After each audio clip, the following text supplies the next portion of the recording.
অনেক রোগীরা এসে কোশ্চেন করে যে আমার ডায়াবেটিস আছে, আমি কিডনি কিভাবে রক্ষা করব। কিডনি খারাপ হওয়ার একটা অন্যতম কারণ, প্রধান কারণ বা 1 নম্বর কারণেই বলা যাবে ডায়াবেটিস। ডায়াবেটিস থাকলে পেশেন্টের আলটিমেটলি 15-20 বছর পর একসময় কিডনি ইনভলভ হয়। আপনি যদি এটা থেকে রক্ষা পেতে চান তাহলে আপনাকে কয়েকটা জিনিস খুব সতর্কতা অবলম্বন করতে হবে। 1 নম্বর হলো আপনার ডায়াবেটিসকে স্ট্রিক্টলি কন্ট্রোল করতে হবে।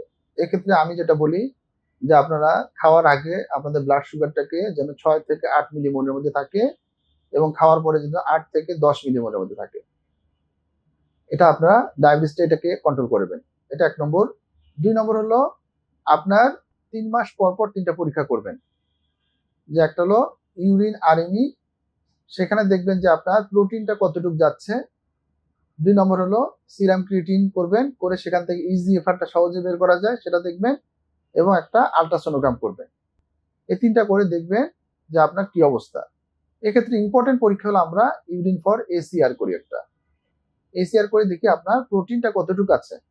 যদি দেখা যায় যে নর্মালি মানুষের 30 মিলিগ্রামের কম প্রোটিন যায়। এখন যদি দেখা যায় যে কারো প্রোটিনটা বেড়ে যাচ্ছে, 30-এর উপরে চলে যাচ্ছে, তাহলে অবশ্যই এটা অ্যালার্মিং ফিচার। এক্ষেত্রে আমরা প্রথমে একটা মাইক্রো অ্যালবুমিউরিয়া বলি, 300-এর মধ্যে যদি থাকে তাহলে এটা অবশ্যই একটা পেশেন্ট অ্যালার্মিং, এবং এই স্টেজে পেশেন্টকে যদি আমরা খুব ভালোভাবে চিকিৎসা করতে পারি তাহলে পেশেন্টের কিডনিটা খারাপ হওয়ার সম্ভাবনা কমে যায়। তো এই ক্ষেত্রে আমি এই জন্য বলি আপনারা কিছুদিন পর পর ডায়াবেটিস রোগীরা, বিশেষ করে ডায়াবেটিস রোগীরা অবশ্যই আপনারা 3 মাস পর পর ইউরিন ফর এসিআর, তার সাথে যে 3টা পরীক্ষা বললাম এটা করবেন। এর মধ্যে কোনো যদি অ্যাবনর্মালিটি পান অবশ্যই আপনি আপনার নিকটস্থ কিডনি বিশেষজ্ঞের সাথে যোগাযোগ করবেন এবং তিনি সেইভাবে আপনার চিকিৎসাটা করবেন। ধন্যবাদ।